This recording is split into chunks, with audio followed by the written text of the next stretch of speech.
దేవుని నివాస అమ్మ. గత వారంలో మనం నేర్చుకున్నాం కదా, దేవుడు ఎక్కడ నివసిస్తాడు. ఒక 6 ప్రత్యేకమైన సంగతులు తెలియజేయడం జరిగింది. నోట్స్లు తిరిగేస్తున్నారు అంటే గుర్తుండట్లేదు అనమాట. 6 ప్రత్యేకమైన సంగతులు చెప్పాను. పరిశుద్ధితో నిండుండాలా, నీతితో నిండుండాలా, జ్ఞానంతో నిండుండాలా, సమాధానంతో నిండుండాలా, ఐక్యం కలిగి ఉండాలా, ప్రేమ కలిగి ఉండాలి.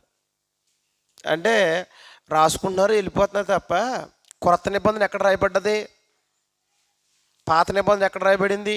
పాత నిబంధన వాస్తవానికి హృదయం మీద రాసుకోమని దేవుడు తెలియజేశాడు. క్రొత్త నిబంధన అయినా దేవుని యొక్క వాక్యం అనేది మనం దేవుని ఎదుట సంపూర్ణంగా తీర్చిదిద్దబడాలంటే వాక్యం అనేది హృదయంలో ఉండాలి. పుస్తకాల మీద రాసుకోవద్దని నేను చెప్పట్లేదు, కానీ ఆదివారం చెప్పింది ఇప్పుడు ఆదివారంగా గుర్తులేకపోతే ఇంకా జీవిత అనుభవం ఎప్పుడు పెడతానో నాకు అర్థం కావట్లేదు. సరే, మీ వ్యక్తిగతం అది చెప్పడం నా బాధ్యత కాబట్టి చెప్పడం జరిగింది. నేటి దినాన్ని మనం ఆలోచించే పాఠం ఏంటంటే దేవుని ప్రేమ. ఏంటంటే అమ్మ పాఠము దేవుని ప్రేమ. దీని తర్వాత సహోదర ప్రేమ, ఇంకా ఎన్ని కంటిన్యూగా చెప్తుంటాను.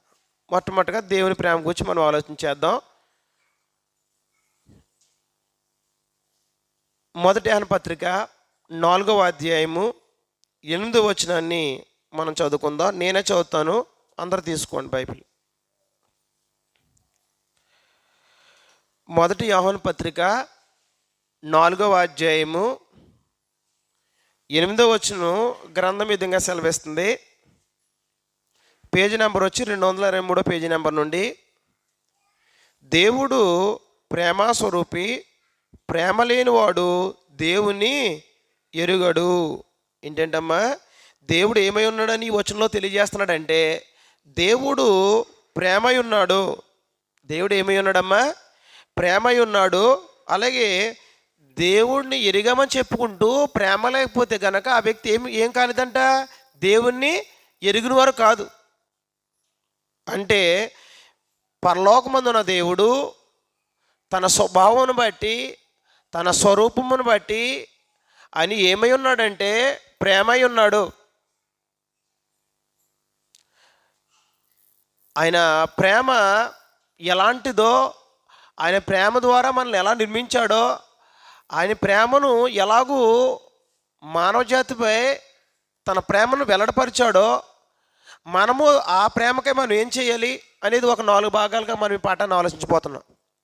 ఇవాళ మొత్తం కంప్లీట్ అవ్వదు, సగమే చెప్తాను. కాబట్టి దేవుడు తన స్వభావాన్ని బట్టి ఇక్కడ అన్నాడు దేవుడు ప్రేమ స్వరూపి. కింద పుట్టినోట్లు ఒకటి అంటేసి దేవుడు ఏమన్నాడండి? కింద పుట్టినోట్లు ఏమన్నా దేవుడు ప్రేమై ఉన్నాడు అంటే దాని అర్థం ఏంటంటే దేవుడు తన స్వభావాన్ని బట్టి ప్రేమై ఉన్నాడు. ఎందుకంటే పరలోకమంతా కూడా ఏమై ఉన్నదంటే దేవుడు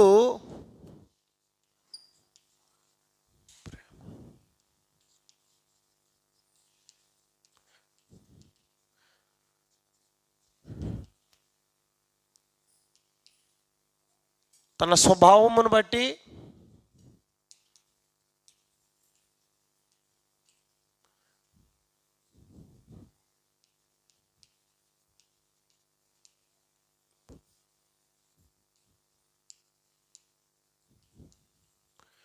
దేవుడు ప్రేమై ఉన్నాడంటే తన స్వభావాన్ని బట్టి, తన స్వరూపమును బట్టి దేవుడు ఏమై ఉన్నాడంటే ప్రేమై ఉన్నాడు.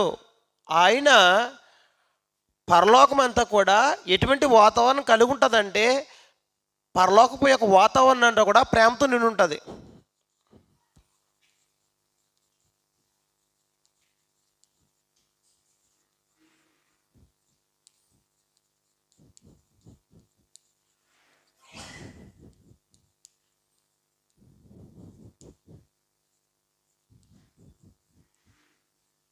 ఎలా ఉంటుందంటమ్మా?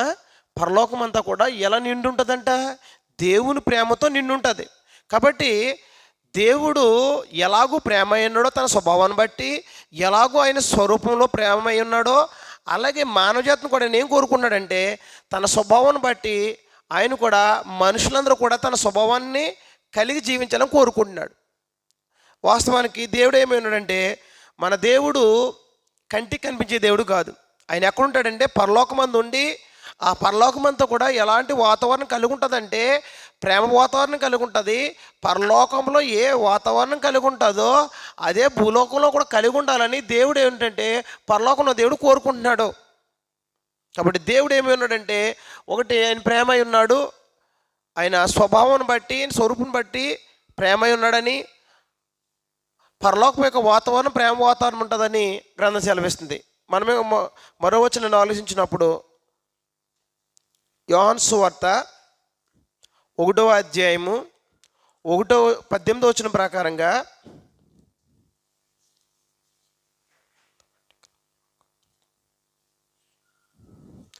యోహాను సువార్త 1వ అధ్యాయం 18వ వచనంలో, ప్రేమ ఉన్నటువంటి దేవుడు, పరలోకమందున్న దేవుడు, ప్రేమ స్వరూపం కలిగినటువంటి దేవుడు, ప్రేమ స్వభావం కలిగినటువంటి దేవుడు పరలోకమందు ఉన్నాడు.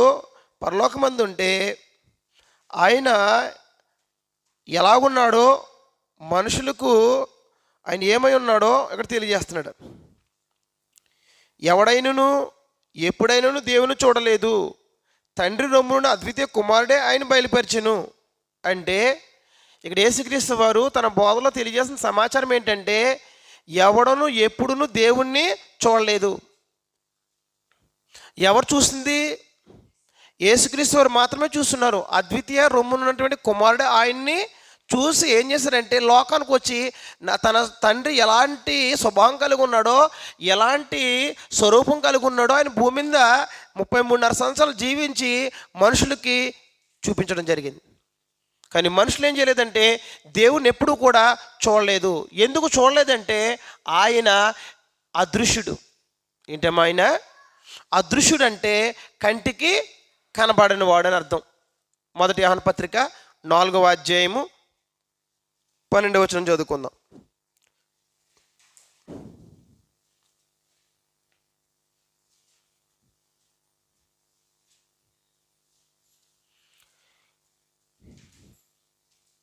అందరు తీసుకోండి. 1 యోహాను పత్రిక 4వ అధ్యాయం 12వ వచనంలో, ఏ మానవుడును దేవుని ఎప్పుడునూ చూచుండలేదు, మనం ఒకరినొకడు ప్రేమించిన ఎడల దేవుడు మన యందు నిలిచిండును, ఆయన ప్రేమ మన యందు సంపూర్ణమగును. ఏంటంటమ్మా, ఏ మనుషుడు కూడా ఏం జరగలేదంట, దేవుణ్ణి ఎప్పుడు చూడలేదంట అన్నాడు యోహాను గారు. ఆ పత్రిక రాసింది ఈ పత్రిక రాసింది కూడా ఒకటే, సువార్త రాసింది. ఇది పరిశుద్ధాత్మ ద్వారా రాయడం జరిగింది. అది యేసుక్రీస్తు వారు బోధించిన బోధన బట్టి సందేశం రాయడం జరిగింది. అంటే ఇక్కడ ఏం తెలియజేస్తున్నాడంటే, ఏ మానవుడు దేవుని ఎప్పుడు కూడా ఏం జరగలేదంట, చూచుండలేదు. ఎవరు చెప్పారు? యేసుక్రీస్తు వారు చెప్పారు. అలాగే అపోస్తలుడు అయినటువంటి యోహాను గారు కూడా తెలియజేస్తున్నారు. ఏ మానవుడును దేవుణ్ణి చూచుండలేదు. యేసుక్రీస్తు వారు చెప్పారు, ఏ నరుడును ఏ మనుషుల్లో ఎవడను ఎప్పుడును ఎన్నడును దేవుని చూచుండలేదు. ఎందుకు చూడలేదంటే నరులు దేహము ప్లస్ ఆత్మ కలిగిన రక్తమాంసంలో ఉన్నవారు. దేవుడు ఏమై ఉన్నాడంటే ఆత్మస్వరూపి. దేవుడు ఏమై ఉన్నాడంటే ఆయన అదృశ్యుడు. పరలోకముందున్న దేవుడు ఒక ప్రేమ గురించి మాట్లాడుకుంటూ వస్తూ 4:8 చదువుకున్న, దేవుడు ప్రేమ అయి ఉన్నాడు, దేవుడు ప్రేమ స్వరూపం కలిగిన వాడు, ప్రేమ లేనివాడు దేవుని ఎరిగిన వాడు కాడని చెప్పుకుంటూ వస్తూ ఆయన ఏం తెలియజేస్తున్నాడంటే, దేవుని ప్రేమ ఎవరిలో ఉంటుందో వారు దేవుని యందు నిల్చున్నవారు, దేవుడు వారి యందు నిల్చున్నారు. దానిని బట్టి ఏమవుతుందంటే లోకం తెలుసుకోవడానికి అవకాశం ఉంటుంది. క్రైస్తవులు అని చెప్పుకుంటాం కానీ మనలో ఏమి కనిపించదు అంటే ప్రేమ కనిపించదు. వాస్తవానికి మనం గుర్తించవలసింది ఏంటంటే, మనం కలిగిన దేవుడు, పరలోకమున్న దేవుడు, మన తండ్రి ఏమై ఉన్నాడంటే ఆయన ప్రేమ అయి ఉన్నాడు. ఆయన ప్రేమ అయి ఉన్నాడు కనుక ఆయన ప్రేమ మనలో నిల్చుందా, ఎలాగైతే నిల్చున్నట్టు అనేది మనం తర్వాత భాగంలో ఆలోచించబోతున్నాం. కాబట్టి ఇక్కడ మనం ఆలోచించవలసింది ఏంటంటే, ఏ నరుడును దేవుని చూడలేదు.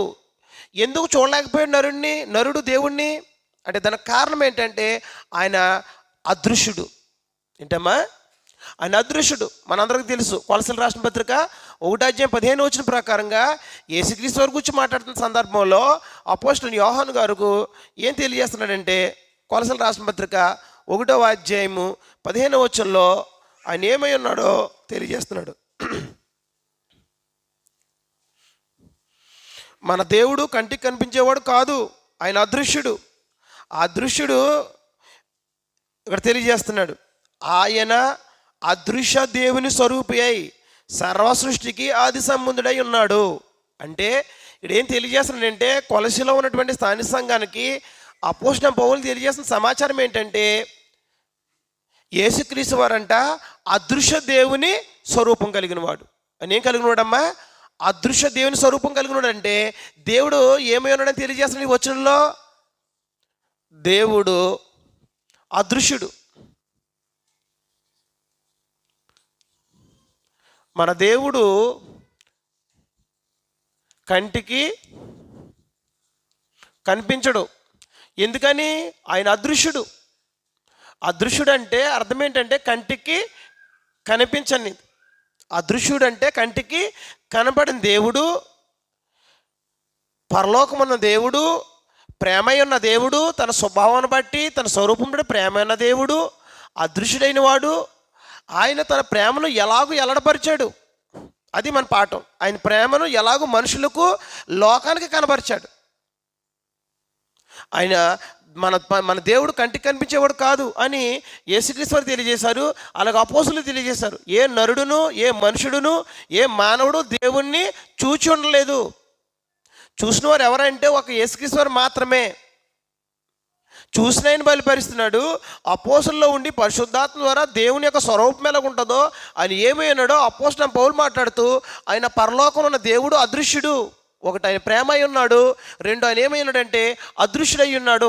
అదృశ్యుడు అంటే కంటికి కనిపించిన వాడు.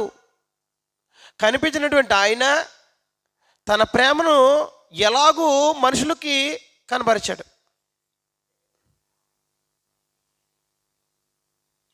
దేవుడు ఏం కోరుకుంటాడంటే, పరలోకం ఎలాగైతే ప్రేమ వాతావరణంతో నిండి ఉంటుందో అలాగే భూమి మీద కూడా వాతావరణం అనేది ప్రేమ వాతావరణం కావాలని దేవుడు కోరుకుంటున్నాడు.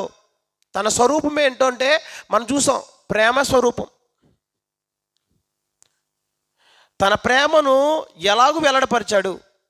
ఇది మొదటి భాగంలో మనం పరిచయ భాగం చూసాం. రెండోది మనం చూడబోయేది ఏంటంటే, మానవ నిర్మాణం ద్వారా దేవుడు ఏం చేశాడంటే తన ప్రేమను వెల్లడపరిచాడు. రాసుకోండి పాయింట్. తన ప్రేమను నరుడు నిర్మాణము ద్వారా ప్రదర్శించుట. ఏంటంటమ్మా?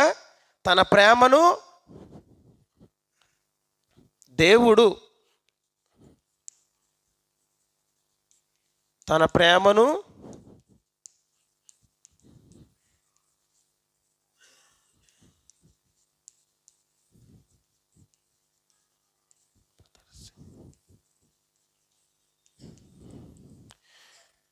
దేవుడు అంటమ్మా, పరలోకమున్న దేవుడు తన ప్రేమను నరుడు నిర్మాణము ద్వారా ప్రదర్శించాడు.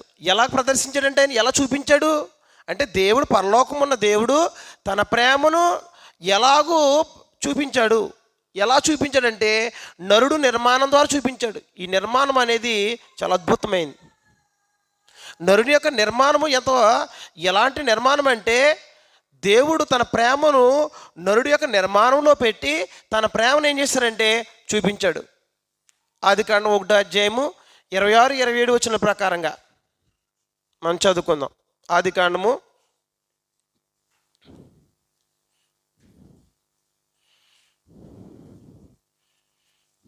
అందరు తీసుకున్న బైబిల్. దేవుడు మన స్వరూపమందు మన పోలుకు చొప్పున నరులను చేదుము, వారి సముద్రపు చేపలను, ఆకాశ పక్షులను, పశువులను, సమస్త భూమిని, భూమి మీద ప్రాకు ప్రతి జంతువును ఏలుదురుగాకని పలికెను. దేవుడు తన స్వరూపమందు నరుని సృజించెను, దేవుని స్వరూపమందు వారిని సృజించెను, స్త్రీనిగాను పురుషునిగాను వారిని సృజించెను. దేవుడు ఏం చేశారంటమ్మా? దేవుడు మనిషిని ఎలా చేశాడంట? తన స్వరూపాన్ని ఇచ్చి తన ప్రేమను దేవుడు ఎలాగూ మనుషులు కనబరిచాడు, ఎలాగూ ప్రదర్శించాడంటే మానవ నిర్మాణం ద్వారా. ఎలాగండి? మానవ యొక్క నిర్మాణం ఎలాంటిది నువ్వు ఎప్పుడన్నా ఆలోచించావా? నువ్వు భూమి మీదకి వచ్చావంటే మా నాన్న మా అమ్మగారు కన్నారు నన్ను, కాబట్టి నేనున్నాను. మాట్లాడితే మా నాన్న మా అమ్మ అంటుంటాం. కానీ వాస్తవానికి నీ నిర్మాణం ఎలా జరిగిందంటే వాస్తవానికి దావీదు గుర్తించాడు, మనం గుర్తించట్లే.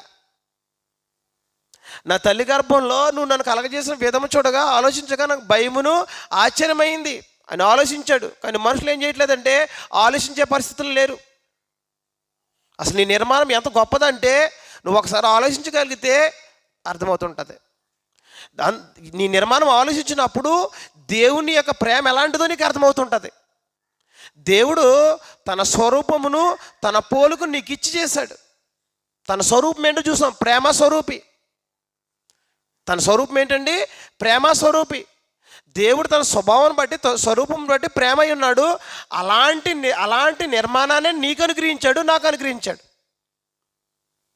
అంటే దాని అర్థం ఏంటంటే దేవుడు ఎలాగ మనుషుని యొక్క నిర్మాణం జరిగిందంటే, ఒకటి మనలో పాపపు లేని స్థితిని దేవుడు అనుగ్రహించాడు. అంటే మొదటిగా మనం ఆలోచించాడు మరణం లేని స్థితిని అనుగ్రహించాడు. మొదటి పాయింట్ అందులో రాసుకోండి. మానవ యొక్క నిర్మాణం ఎలా జరిగిందంటే,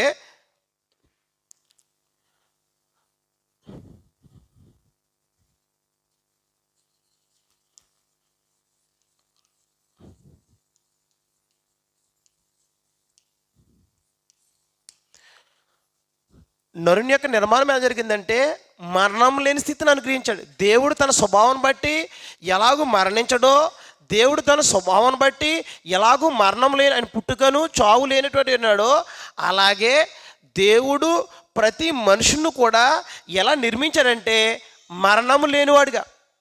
దేవునికి ఏమి లేదు, మరణం లేదని శాశ్వతుడు. దేవుడు ఏమైనాడమ్మా? శాశ్వతుడు. మనందరికీ తెలుసు దేవుడు నిత్యుడన్నా శాశ్వతుడన్నా ఒక్కటే. ఆయన 2 కొరింథీ పత్రికలో మనకు తెలుసు ఏమై ఉన్నాడంటే, ఆయన తన స్వభావాన్ని బట్టి ఆయన నిత్యుడు, ఆయన అదృశ్యుడు ఏమై ఉంటాడంటే నిత్యుడు. అదృశ్యుడు ఏంటమ్మా?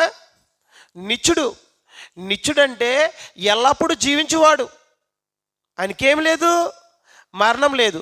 అలాగే దేవుడు మానవ నిర్మాణం చేసినప్పుడు ఎలా నిర్మించాడంటే, మానవ జాతిని దేవుడు ఎలాగైతే దాని స్వరూపాన్ని బట్టి ఎలాగైతే మరణం లేని స్థితి కలిగి ఉన్నాడో, అలాంటి స్థితిలోనే నన్ను కూడా ఆయన ఏం చేస్తున్నాడు? నిర్మించున్నాడు. రెండోది, ఆయన మరణం లేని స్థితి మనకు అనుగ్రహించాడు. దేవుడు చనిపోడు. దేవుడు ఎంతకాలం జీవిస్తాడో అంతకాలం నువ్వు జీవిస్తావు. నువ్వు జీవిస్తావనే మాట మాట్లాడుతుంది దేని కొరకు అంటే, నీలో ఉన్న అంతరంగ పురుషుడు ఆత్మ. నరుడంటే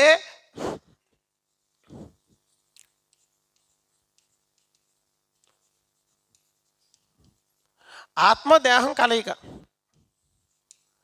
కాబట్టి మనం దేవుడు మాట్లాడుతుంది, దేవుని యొక్క పోలిక ఏంటంటే, ఈ అంతరంగ పురుషుడు ఉన్నాడే, ఈ అంతరంగ పురుషుడు ఆత్మ. ఈ ఆత్మ యొక్క స్వరూపము, ఈ యొక్క ఆత్మ యొక్క స్వభావం ఏంటంటే, నీ అంతరంగంలో ఉన్నటువంటి ఒక పురుషుడు ఉన్నాడే, ఆత్మ ఉన్నాడే, ఆ ఆత్మ యొక్క పోలిక స్వరూపము ఎవరిదంటే దేవుంది. ఈ ఆత్మ ఏమవుతుంది, ఈ దేహం ఏమైపోతుందంటే లిమిటేషన్ పెట్టాడు. 60 సంవత్సరాలు, 70 సంవత్సరాలు, 80 సంవత్సరాలు, లేకపోతే 50, 40, 30 ఎంతో కొంత నీ దేవుడు ఇచ్చిన ఆయుష్కాలం బట్టి ఈ దేహం ఎప్పటికైనా ఏమైపోతుంది, క్షీణించిపోతుంది. దేవుడు చెప్పాడు మన్నైతే అనుకటి వల్ల మన్న అయిపోతుంది. ఆత్మ దయచేసిన దేవుని యొద్దకి మరలపోద్ది. అంటే ఆత్మ దేవుని యొక్క పోలిక. ఆత్మ ఏమైనదంటే శాశ్వతకాలం ఉంటుంది. ఎందుకంటే దేవుడు తన స్వభావాన్ని బట్టి, తన స్వరూపమును బట్టి ఏమైనటంటే శాశ్వతుడు, అంటే మరణం లేనివాడు. దేవుడు ఎలాగైతే చనిపోడో నీవు కూడా చనిపోవు. ఉంటే దేవునితో పాటు యుగయుగాలుగా ఆయనతో పాటు జీవించాలి. లేదా దేవుడు లేనటువంటి నిత్యత్వం ఒకటి ఉంది, అది కూడా ఎల్లప్పుడు ఉంటుంది. అదే వేతన కలిగిన స్థలము, అగ్ని అరదు, పురుగు చావదు. ఉంటే అక్కడైనా ఉండాలి, లేకపోతే ఇక్కడ ఉండాలి. ఎక్కడో చోట నువ్వు ఖచ్చితంగా శాశ్వతంగా జీవిస్తూనే ఉంటావు. ఆ జీవించే స్థితి ఏంటంటే, ఒకటి దేవునితో పాటు సంతోషంతో ఉంటావా, లేదా వేతన కలిగి ఉంటావా అనేది భూమి మీద ఉన్నప్పుడు నిర్ణయించుకోవాలి. అక్కడ అపవాది వాని దూతలు ఏం చేయబడతారు, శాస్త్రము బాధింపబడతారు. ఇక్కడ దేవుడేమో పరలోకమందేమో దేవుడేమో దూతలు, యేసుక్రీస్తు వారు, సమస్తము మనుషులందరూ కూడా యుగయుగాలుగా అక్కడ జీవిస్తుంటారు. అంటే జీవించుండేది మరణం లేని స్థితి ఏదంటే ఆత్మ. దేవుడు తన స్వరూపాన్ని, తన పోలికను మనకి అనుగ్రహించాడు. మరణం లేని స్థితిని ఇచ్చాడు. అంటే దేవుడు ఎంత ప్రేమ కలిగిన ఒకసారి ఆలోచించేయండి. ఎవరికైనా మనం ఏదైనా పెట్టాలనుకున్నప్పుడు ఎలా పెడుతుంటామంటే, ఎవరిని క్షమించలేని ఎంత తప్పుగా అనుకోవద్దు. ఏదైనా మనం ఎవరైనా ఏదైనా అడిగినప్పుడు ఏం చేస్తామంటే, మంచి మనం ఉంచుకుని కొద్ది అతి తక్కువ దాని మీద కొంచెం తక్కువ అని ఏం చేస్తుంటాము, ఇతరులకు ఇవ్వడానికి ఇష్టపడుతుంటాం. కానీ దేవుడే అలా కాదు. దేవుడు మానవ నిర్మాణం చేయాలనుకున్నప్పుడు ఎలా చేశాడంటే, తన స్వరూపాన్ని ఇచ్చేశాడు, తన పోలికని ఇచ్చాడు. అందులో ఏముందంటే ప్రేమ ఉంది. దేవుని ఎంత ప్రేమ ఎలా కనబరిచాడు. మన దేవుడు ఏమై ఉన్నాడంటే, తన ప్రేమను నరుడు నిర్మాణం ద్వారా ప్రదర్శించాడు. ఎలా ప్రదర్శించాడంటే, తన స్వభావాన్ని బట్టి ఆయన ఏమై ఉన్నాడో అదే స్వభావాన్ని నరులకి అనుగ్రహించాడు. ఏంటంటే, ఆయన ఎలాగైతే మరణం లేనివాడుగా ఉన్నాడో, మానవుని కూడా ఎలా చేశాడంటే మరణం లేని వాని స్థితిలోనే పుట్టించాడు. అందులో ఏముందంటే దేవుని యొక్క ప్రేమ ఉంది. 2,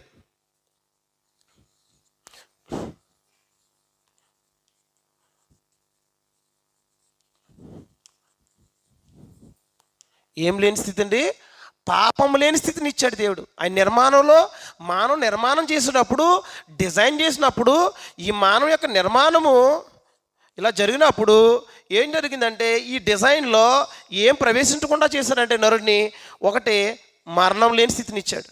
2 ఇందులో డిజైన్ చేసినప్పుడు, నిర్మాణం చేసినప్పుడు ఏం ప్రవేశించకుండా చేశాడంటే ఆయన పాపము ప్రవేశించకుండా చేశాడు. యోహాను సువార్త 17వ అధ్యాయము 25వ వచనంలో ఏమంటాడంటే, నీతి స్వరూపుడగు మా తండ్రి యేసుక్రీస్తు వరకు ప్రార్థన చేస్తూ ఆయన తెలియజేసిన సమాచారం ఏంటంటే, పాపము చేయలేని స్థితిని అనుగ్రహించాడు. యోహాను సువార్త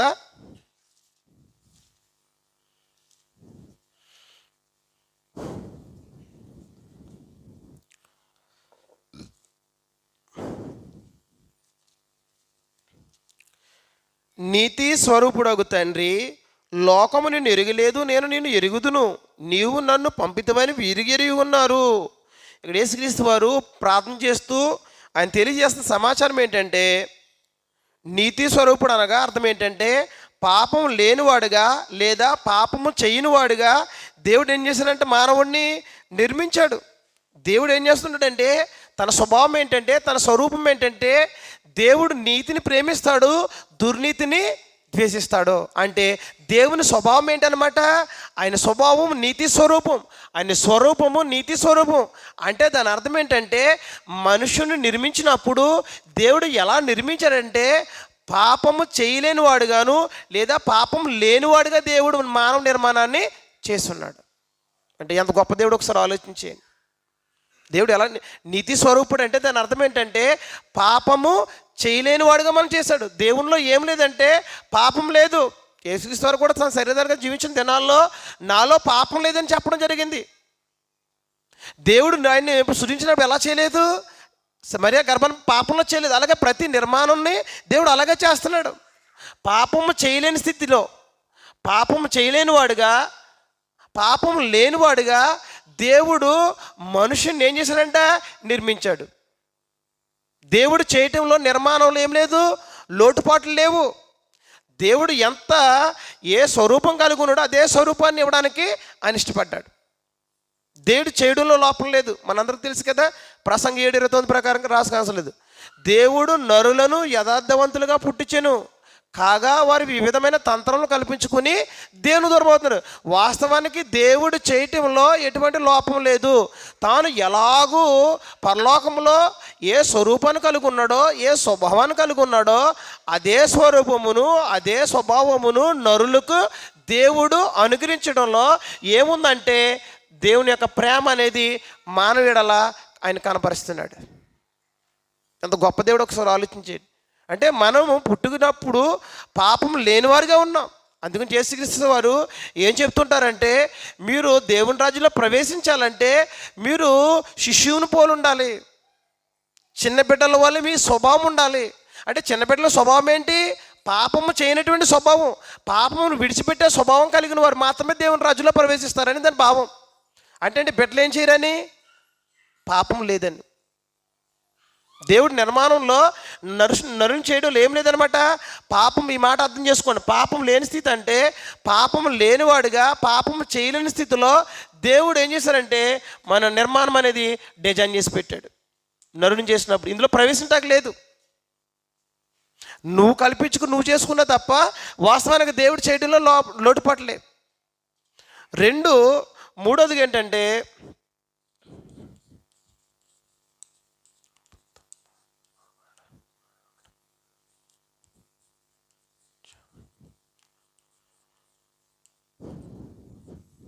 అబద్ధమాడజాలని స్థితి.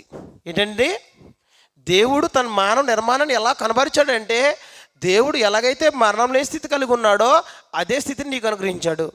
దేవుడు ఎలాగైతే పాపం లేనివాడుగా ఉన్నాడో నిన్ను చేయటంలో కూడా పాపం లేనివాడి స్థితిలోనే నిన్ను నిర్మాణం చేశాడు. అబద్ధమాడజాలన్నటువంటి స్థితిలోనే దేవుడు ఏం చేస్తున్నాడు, మనిషిని నిర్మాణం చేస్తాడు. అందులో ఏం కనపడుతుందంటే దేవుని యొక్క ప్రేమ కనపడుతుంది. ఏంటంటే దేవుడు ఎలాగైతే ప్రేమ అయి ఉన్నాడో తన స్వభావాన్ని బట్టి తన ప్రేమను మానవుడలా కనబరిచాడు. చూద్దాం అబద్ధమాడజాలని స్థితిని. ప్రకటన గ్రంథము 6వ అధ్యాయం 10వ వచనము, అలాగే హెబ్రీ పత్రిక 6వ అధ్యాయము 18వ వచనం రాసుకోండి. ప్రకటన గ్రంథము 6:10. దేవుడు సత్యస్వరూపుడు అంటే అర్థం ఏంటంటే తన స్వరూపాన్ని బట్టి అబద్ధం ఆడలేనటువంటి వాడని అర్థం. ఏంటండి, దేవుడు అబద్ధం ఆడటం అనేది దేవునికి చేత కాదు.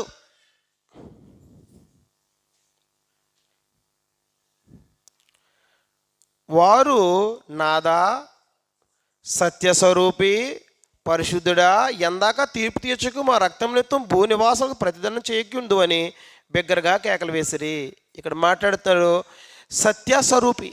దేవుడు ఏమైనాడంటమ్మా, సత్యస్వరూపి అంటే ఆయనలో ఏమి లేదంటే అబద్ధమాడేటువంటి స్వభావం కలిగిన వాడు కాదు. సత్యస్వరూపం అంటే అర్థం ఏంటి రాసుకుంటుంది తల్లి. సత్యస్వరూపం అనగా అర్థం ఏంటంటే తన స్వభావమును బట్టి తన స్వరూపమును బట్టి దేవుడు ఏం లేనివాడంటే దేవుడు వాస్తవానికి అబద్ధము మాట్లాడలేనివాడని అర్థం. ఆయనకి ఏం చేత కాదు, అబద్ధం ఆడటం అనేది చేత కాదు. ఎందుకని తన స్వభావంలో ఏం లేదు, అబద్ధం అనేది లేదు. అలాగే నన్ను నిర్మించినప్పుడు కూడా ఎలా నిర్మించాడు, అబద్ధము ఆడనవా మాట్లాడవానిగానే చేస్తున్నాడు. హెబ్రీ పత్రిక 6వ అధ్యాయం 10వ వచనం కూడా చదువుదాం సార్. హెబ్రీ పత్రిక 6:18.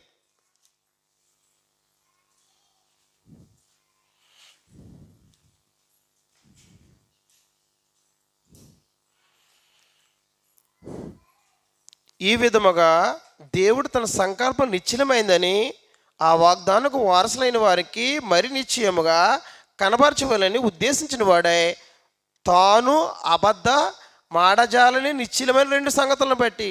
దేవుడికి ఏం కాదంటమ్మా, అబద్ధమాడజాలని దేవుడు. ఏంటంటే దేవుడు అంటే దేవునికి ఏం చేత కాదు, తన స్వభావాన్ని బట్టి అబద్ధమాడే స్వభావం కలిగిన వాడు కాదు. అంటే అబద్ధం అనేది ఆయనకి ఏం కాదనమాట, మాట్లాడడం చేత కాదు. అంటే అదే స్వభావాన్ని నీకు కూడా దేవుడు అనుగ్రహించాడు. మరి మనం ఈజీగా అబద్ధం ఆడుతున్నామంటే మన స్వభావం ఏమైపోయిందనమాట, మార్చబడింది. వాస్తవానికి దేవుడు నిర్మాణంలో ఏం లేదు, అబద్ధం ఆడటం అనేది లేదు. దేవుడు అబద్ధం ఆడటం అనేది చేత కాదు. దేవుడు అబద్ధం ఆడనివాడంటే ఆయన సత్యస్వరూపి. ఆయన ఎందు ఏముంటుందంటే సత్యమే ఉంటుంది, అసత్యం ఉండదు, అబద్ధం ఉండదు. నిన్న దినాంక సహోదరులు చెప్పడం జరిగింది, మనకు తెలుసు యోహాను సువార్త ప్రకారంగా. అబద్ధం అనేది ఎవరి స్వభావం అంటే అపవాది స్వభావమే కదా తప్ప దేవుని స్వభావం కాదు. ఎందుకంటే ఆయన తన స్వభావాన్ని బట్టి ఆయన సత్యస్వరూపుడు, అంటే అబద్ధం ఆడజాలనేటువంటి దేవుడు. 4 ద్వేషించలేని స్థితి. ఏంటంటే దేవునిది ద్వేషించలేని స్థితి.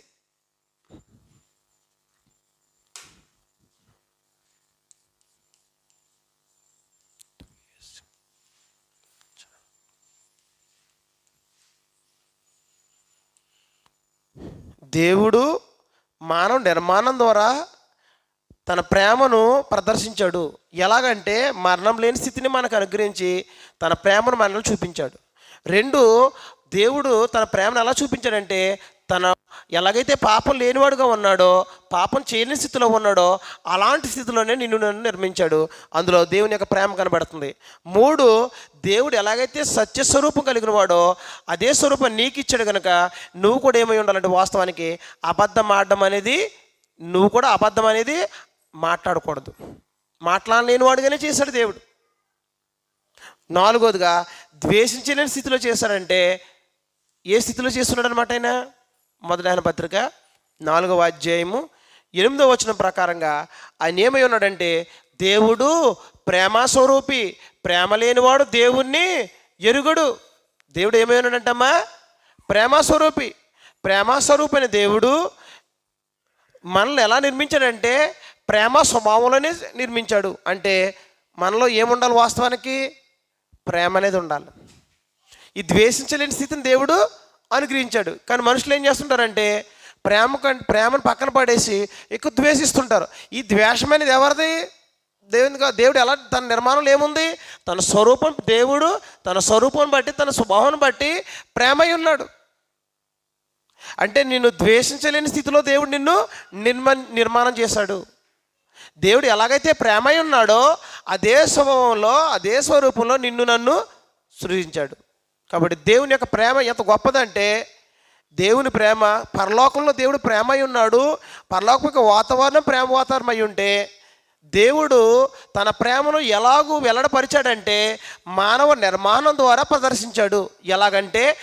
ఎలాగైతే దేవుడు తన స్వభావాన్ని బట్టి ఎలాగైతే మరణించలేని స్థితిలో ఉన్నాడో, మరణం లేనివాడుగా ఉన్నాడో, అలాంటి స్వభావాన్ని, అలాంటి స్థితిని దేవుడు మానవ నిర్మాణంలో పెట్టి ఉన్నాడు.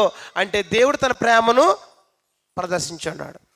2, దేవుడు మానవ నిర్మాణం చేసినప్పుడు ఎలా చేశాడంటే ఆ డిజైన్లో పాపం లేనివాడుగా చేశాడు, పాపం చేయలేనివాడుగా చేశాడు, పాపం చేయలేని స్థితిలో దేవుడు చేస్తున్నాడు.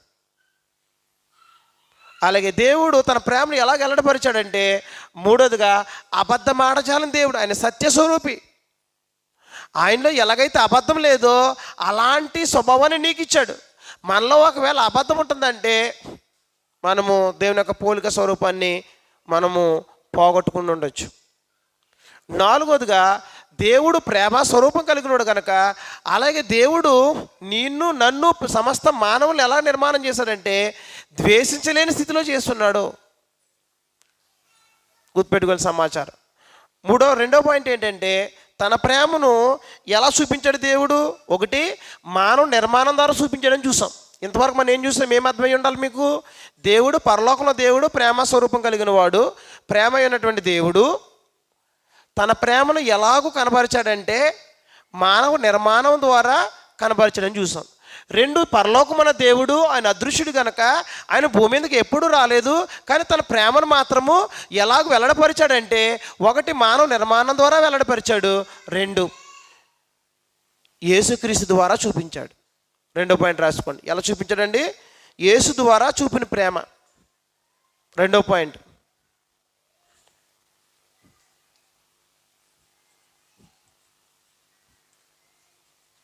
యేసు ద్వారా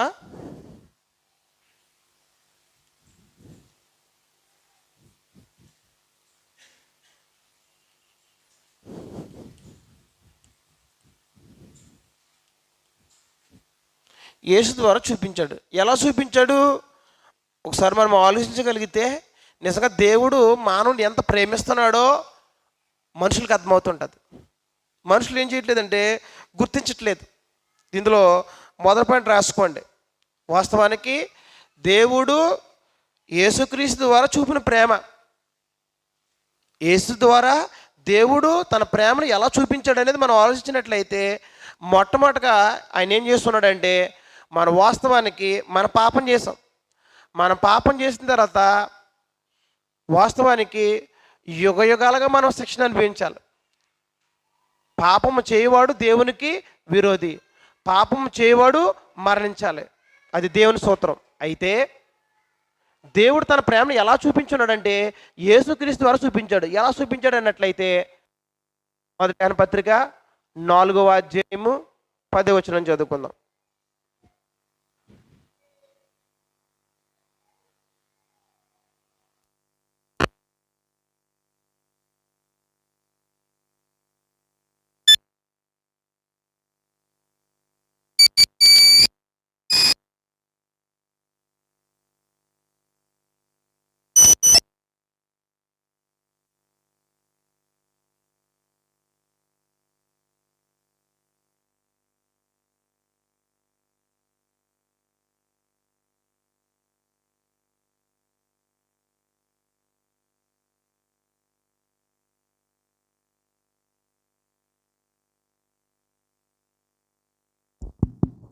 దేవుడు తన ప్రేమ ఎలా చూపించాడో చూద్దాం. మనము దేవుని ప్రేమించటమని కాదు, అండర్లైన్ చేసుకోండి. మొదటి యోహాను పత్రిక 4:10 మనము దేవుని ప్రేమించటమని కాదు, తానే మనలను ప్రేమించి, అండర్లైన్ చేసుకోండి, మన పాపములకు ప్రాయశ్చిత్తమైనటకు తన కుమారుని పంపెను. ఇందులో ఏముందంట? ప్రేమ ఉన్నది. ఏమున్నదంటమ్మా? ఏముందంట? ఇక్కడ దేవుడు తెలియజేసిన సమాచారం ఏంటంటే, మనము దేవుని ప్రేమించటమని కాదు. చాలామంది ఏం చెప్తారంటే, దేవుడు అంటే నాకు చాలా ఇష్టమైన దేవుని ప్రేమిస్తున్నానని చెప్తుంటాం. కానీ వాస్తవానికి దేవుని మనం ప్రేమించేది ఏముండదు. వాస్తవానికి దేవుడే మనల్ని ప్రేమించి ఏం చేశారంట? మన పాపములకు ప్రాయశ్చిత్తమైనటుకు. అంటే దాని అర్థం ఏంటి? వాస్తవానికి మనం పాపం చేసాము. మనం పాపం చేస్తే వాస్తవానికి మనము శిక్ష విధించబడాలి. అంతేనండి. ఒక చట్టం కూడా ఏం చేస్తుంటుందంటే, ఎవరైనా సమాజంలో దొంగతనం కానీ నరహత్య కానీ వగేరే చేస్తే అది ఏం చేస్తుందంటే, విచారించి నేరం రుజువైన తర్వాత వారికి ఏం చేస్తుంటారు? శిక్షణ అనిపిస్తారు. ఉదాహరణకి నరహత్యకి 7 ఏళ్ళు జైలు శిక్ష, లేకపోతే యావజ్జీవ కారాగార శిక్ష, లేకపోతే మరణము ఊరేనిదో నిర్ణయిస్తారు. అప్పుడు అవి ఏమవుతుందన్నమాట?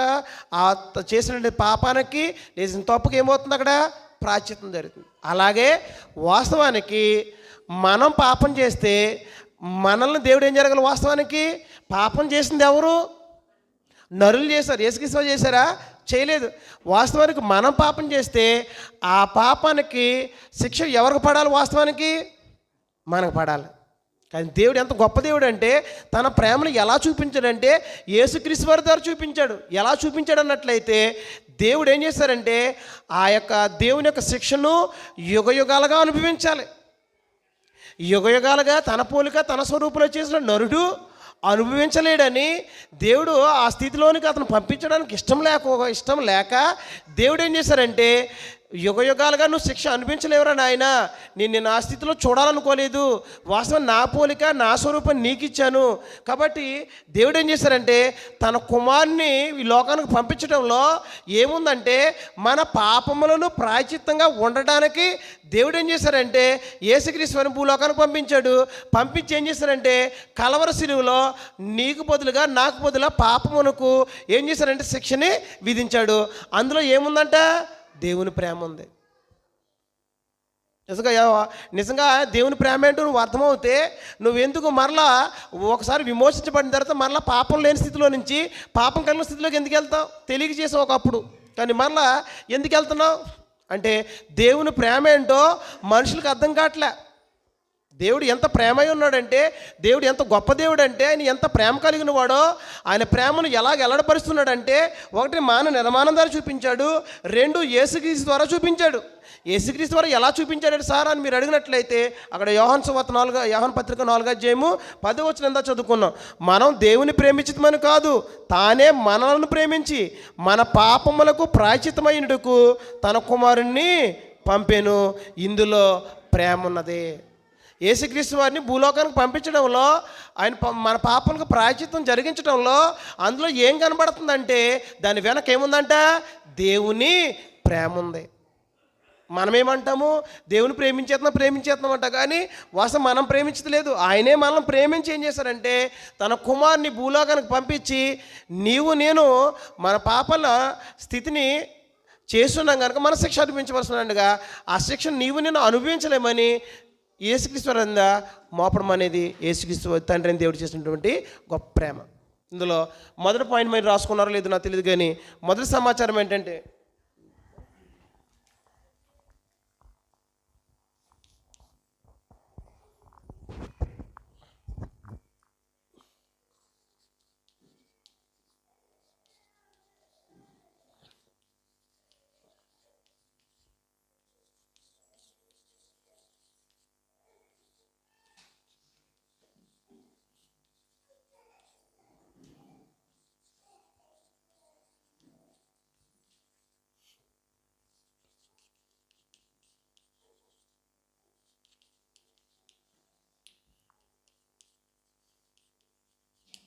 ఏంటంటమ్మా, మన పాపములకు ప్రాయశ్చిత్తమైనటుకు దేవుడు ఏం చేశారంట?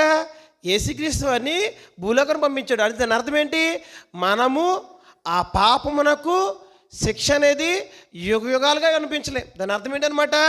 యుగ యుగాలుగా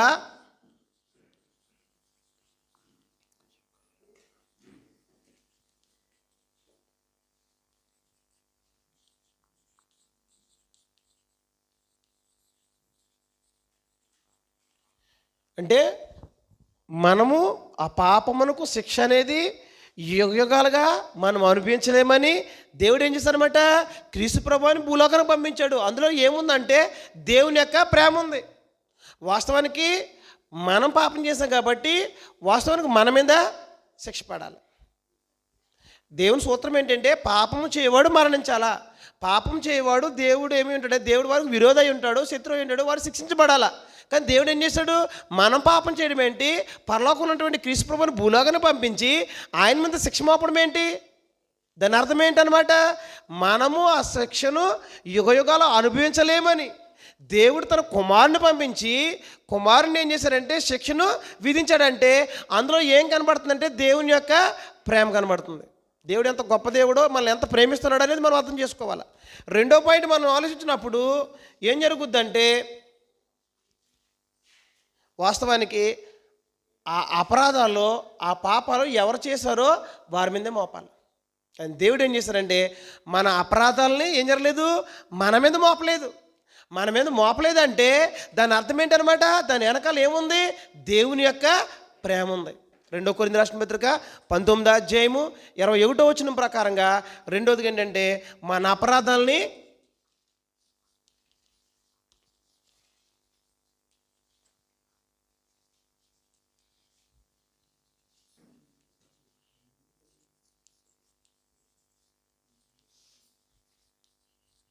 శిక్ష మనకే లేదు, అపరాధాలు మన మీద మోపలేదు. అందులో ఏం కనబడుతుంది అనమాట? దేవుని యొక్క ప్రేమ కనబడుతుంది. 2 కొరింథీ రాసిన పత్రిక 5వ అధ్యాయం 19 నుంచి 21 వరకు చదువుకుందాం.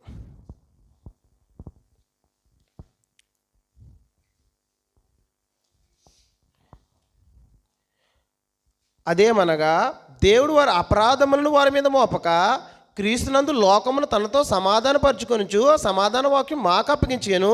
కావున దేవుడు మా ద్వారా వేడుకున్నట్టు మేము క్రీస్తుకు రాయబారులమై దేవునితో సమాధానపడని క్రీస్తు పక్షంగా మేము బతిమాలుకొంచున్నాము. ఎందుకనగా మనం ఆయన యందు దేవుని తగినట్లు పాపమెరగని ఆయన్ని మన కోసం పాపముగా చేసెను. ఏం చేశారంటమ్మ? దేవుడు వారి అపరాధాలని వారి మీద మోపకంటే కొరింథీలో ఉన్న స్థానిక సంఘానికి అపోస్తలులు పౌలు మాట్లాడుతూ కొరింథీలో ఉన్న అనుచరులు ఒకప్పుడు వాస్తవానికి మీరు పాపం చేస్తే, నేను పాపం చేస్తే వాస్తవానికి ఆ శిక్ష అనేది మనకు పడాలి. నేరం ఎవరి మీద మోపుతారు? ఉదాహరణకి మీకు అర్థమవడం కొంచెం చెప్తున్నది, క్షమించండి. లోకంలో తప్పు చేసినప్పుడు సురేష్ గారు తప్పు చేస్తే నాకు బదులుగా యేసుకుమార్ గారిని శిక్షించరు. చట్టం ఎవరిని చేస్తే వారే శిక్ష అనిపించాలి. అవునండి. నేను నేను నేను నేరం చేశాను కాబట్టి నేరం ఎవరైనా మోపుతారు? నా మీద మోపుతారు. మీరు మీద మోపుతూ ఒప్పుకుంటారా? మీరే ఒప్పుకోరు ప్రస్తుతానికి. అవునా కదా? అలా కానీ యేసుక్రీస్తు ఎంత గొప్పలో అలా దాని అనుకున్నట్టు దేవుని ప్రేమ ఎంత గొప్పదంటే మన అపరాధములను మన మీద మోపక ఎవరి మీద మోపడు? దేవుడు క్రీస్తు మీద మోపి దేవుని నీతి అగునట్లుగా పాపం ఎరగని ఆయన్ని దేవుడు పాపంగా చేశాడు.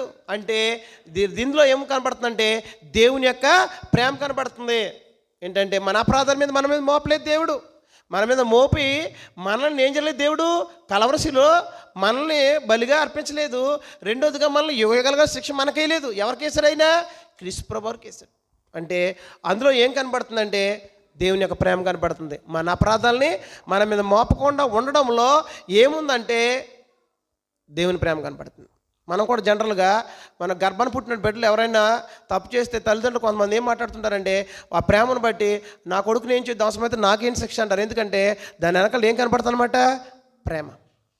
అలాగే పరమందున్న దేవుడు కూడా తన పోలిక తన స్వరూపంలో చేసినటువంటి మానవుణ్ణి దేవుడు శిక్షించబడడానికి ఇష్టపడక, నేరం ఆయన మీద మోపడానికి ఇష్టపడక, మనం అనుభవించలేమని యుగయుగాలుగా క్రీస్తు ప్రభువుని భూలోకానికి పంపించి అందులో దేవుని ప్రేమను కనబరిచాడు. రెండు, పంపించడం మాత్రమే కాకోకుండా ఆయన ఏం చేస్తున్నాడంటే మన అపరాధాలు మన మీద మోపకుండా ఆయన ఏం చేశారంటే క్రీస్తు ప్రభువు మీద మోపాడు. అందులో ఏం కనపడుతుందంటే దేవుని యొక్క ప్రేమ. యేసుక్రీస్తు వారి దేవుడు మన ప్రేమను, దేవుడు తన ప్రేమను వెల్లడిపరిచాడు. 3. దేవుడు ఏం చేస్తున్నాడంటే యేసుక్రీస్తు వారిని భూలోకానికి పంపించి పాపమునకు శిక్ష విధించి, ఆయన శిక్ష విధించే సందర్భంలో ఏం చేస్తున్నాడంటే తన కుమారుని సైతం ఏం చేశాడంటే మానవుల్ని ప్రేమించి ప్రాయశ్చిత్తం ఉండడానికి ఆయన పంపించాడు కనుక ఆయన ఏం చేశారంటే యేసుక్రీస్తు వారిని కలవరి శిలువలో ఏకాగ్గా విడిచిపెట్టేశాడు.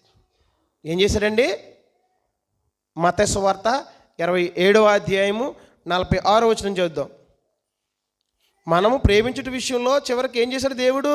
మానవ జాతిని ప్రేమించే విషయంలో దేవుడు ఏం చేశాడంటే తన కుమారుని ఏం చేశాడంటే చేయని విడిచిపెట్టేశారని యేసుక్రీస్తు వారే స్వయంగా చెప్పారు. చూద్దాం. మత్తయి సువార్త 27వ అధ్యాయము 46వ వచనంలో చూద్దాం. ఈ పాయింట్ 3వ పాయింట్ రాసుకోండి. మనలను ప్రేమించుట విషయంలో దేవుడు ఏం చేశాడంటే చివరికి తన కుమారుడు చేతిని విడిచిపెట్టాడు. విడిచిపెట్టడంలో ఏం కనపడుతుందంటే ఆయనకు మన ఎడల ఉన్న ప్రేమ ఏంటో కనబడుతుంది. ఎవరి ఎడల? మానవ ఎడల ఆయనకు మన మీద ఉన్న ప్రేమ ఏంటో ఆయన కనబడుతుంది. చూద్దాం. ఇంచుమించు 3 గంటలప్పుడు యేసు ఏలీ ఏలీ లామా షబక్తాని అని బిగ్గరగా కేక వేశాను. ఆ మాటకు నా దేవా నా దేవా నన్ను ఎందుకు చెయ్యి విడిచితివని అర్థం. యేసుక్రీస్తు వారమ్మ కలవరి శిలువలో ఆయన శిక్షలు విధించబడిన తర్వాత, తీర్పులు జరిగిన తర్వాత ఆయన ఏం జరిగారు? లాస్ట్ మినిట్లో ఆయన ఏం తెలియపరిచారంటే ఏలీ ఏలీ లామా షబక్తాని అంటే నా దేవా నా దేవా నా చెయ్యి ఎందుకు విడిచితివి అంటే దేవుడు ఏం చేశాడంట? చెయ్యి విడిచిపెట్టాడు ఆయన కదా. దాని అర్థం పంపించింది ఎవరు? దేవుడు తండ్రి. ఆయన తండ్రి కుమారుని ఏం చేశాడంటే ఆయన విడిచిపెట్టేశాడు. వచ్చిన వాళ్ళు ఎవరి కోసం వచ్చారో వాళ్ళే అప్పగించేశారు. ఎవరో సమస్త మానవాల కోసం వచ్చారు, అందులో యూదుల కోసం కాబట్టి యూదులు ఏం చేశారు? సిలువుకు అప్పగించారు. వచ్చింది ఎవరి కోసం వచ్చారు? వాళ్ళు అప్పగించేశారు. నువ్వు వెళ్ళి వాళ్ళ కోసం ప్రాయశ్చిత్తం జరిగించమని పంపించిన కూడా ఏం చేశాడు? కలవరి శిలువలో చేర్చిపెట్టాడు. అంటే కలవరి శిలువలో ఆయన ఏమైపోయాడు అనమాట? ఏకాగ్గా చనిపోయాడు. మాట్లాడితే మనం ఏమంటామంటే నాకు ఆరలేరు ఏర్లేవని పాడుతాం. అసలు యేసుక్రీస్తు వారు అనిపించిన మరణం కంటే ఈ లోకంలో ఘోరమైన మరణం ఎవరు అనిపించరు. నీ కోసం బాధపడేవాళ్ళు, నీ కోసం చింతించే వాళ్ళు ఉంటారు. క్రీస్తు ప్రభు కొరకు ఒక్కరు కూడా లేరు. లేరంటే దాని అర్థం ఏంటంటే పంపించిన తండ్రి విడిచిపెట్టేశాడు, ఎవరి కోసం వచ్చినా వాళ్ళు కూడా విడిచిపెట్టేశారు. అందుకన్నాడు దేవా దేవా నా చెయ్యి ఎందుకు విడిచితివి. దేవుడు ఎందుకు విడిచిపెట్టేశాడు అలాగా యేసుక్రీస్తు వారిని? అలా విడవడంలో దానికి కారణం ఏంటంటే దేవుడు మనం ప్రేమించే విషయంలో మనం ఎంతగా ప్రేమించాడంటే తన కుమారుని చెయ్యి విడిచేంతగా మనం ప్రేమించాడంటే మనల్ని ఎంతగా ప్రేమిస్తున్నాడో దేవుడు ఒకసారి ఆలోచన చేస్తే మనుషుడు సిలువ మరణం అర్థమవుతే యేసుక్రీస్తు వారు ఎందుకు చనిపోయారో కలవరి శిలువలో నీకు అర్థమవుతే ఆయన అనిపించిన మరణం ఎంత దారుణంగా అనిపించాడంటే యేసుక్రీస్తు వారు ఏకాగ్గా చనిపోయారు. ఎంత దుర్మార్గం వచ్చి ఒకసారి యేసుకి తండ్రి అయిన దేవుడే పంపించి ఆయన చెయ్యి విడిచిపెట్టేస్తే ఎవరు వచ్చారో వాళ్ళు అప్పగించేస్తే ఆయన ఎలాగైపోయారమ్మా? ఏకాగ్గా చనిపోయారు. కానీ మనుషులకి ఏమిటంటే యేసుక్రీస్తు యొక్క సిలువ మరణం అర్థం ఒక మనుషులు ఏం చేస్తున్నారంటే దేవుని ప్రేమ అంటే అర్థం కావట్లే. యేసుక్రీస్తు వారు కలవరి శిలువలో అనిపించడంలో ఏముందంటే దాని వెనకాల యేసుక్రీస్తు వారి ప్రేమ ఉంది, దాని వెనకాల చెయ్యి విడిచేయడంలో దేవుని యొక్క ప్రేమ ఉంది. 3వ పాయింట్ మనం చూసుకున్నట్లే యేసుక్రీస్తు వారు దేవుడు తన ప్రేమను ఎలా చూపించున్నాడు? తన కుమారుని భూలోకానికి పంపించడంలో యుగయుగాలుగా మన పాపం చేసిన మన పాపలకు ప్రాయశ్చిత్తమై ఉండాలని, మనం ఆ శిక్షను అనుభవించలేమని యేసుక్రీస్తు వారిని భూలోకాన్ని పంపించడంలో దేవుని ప్రేమ కనపరిచాడు. 2, మన అపరాధాలు మన మీద మోపుకోకుండా దేవుడు క్రీస్తు ప్రభువుల మీద మోపాడు. అందులో ఏం కనపడుతుందంటే దేవుని యొక్క ప్రేమ కనపడుతుంది. 3, మనం ప్రేమించే విషయంలో దేవుడు తన సొంత కుమారుని ఏం చేస్తున్నాడంటే చెయ్యి విడిచిపెట్టేశాడు. విడిచిపెట్టారని స్వయంగా ఎవరు చెప్పారంటే యేసుక్రీస్తు చెప్పారు. దేవా నా చెయ్యి ఎందుకు విడిచితివి.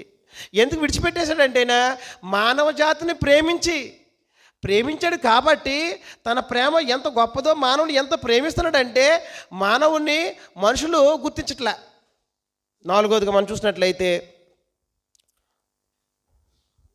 మనము నశించిపోవడం అనేది ఆయనకి ఇష్టం కాదు కనుక దేవుడు క్రీస్తు ప్రభుని భూలోకానికి పంపించాడు. ఎందుకు పంపించాడమ్మా? మనం నశించిపోవడం అనేది దేవునికి ఇష్టం కాదు. యోహాను సువార్త 3వ అధ్యాయము 16 వచనం ప్రకారంగా 3వ పాయింట్ జాగ్రత్తగా రాసుకోండి. ఇది నిజంగా అర్థమవ్వాలి ప్రతి వ్యక్తికి కూడా.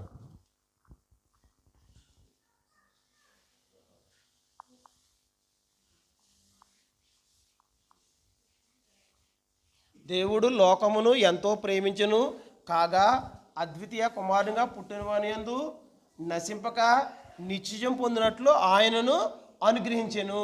అంటే దేవుడు ఎందుకు అనుగ్రహించారంటే యేసుక్రీస్తు వారిని?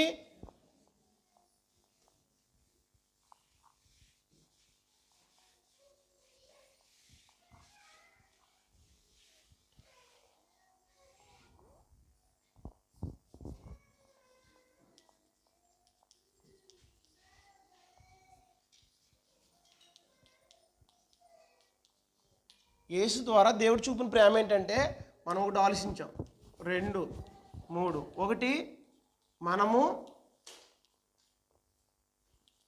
పాపమునకు శిక్ష యుగయుగాలు అనుభవించలేమని. 2, మన అపరాధాలు పాపములు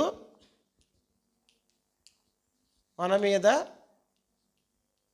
మోపలేదు. 3, మనలను ప్రేమించే విషయంలో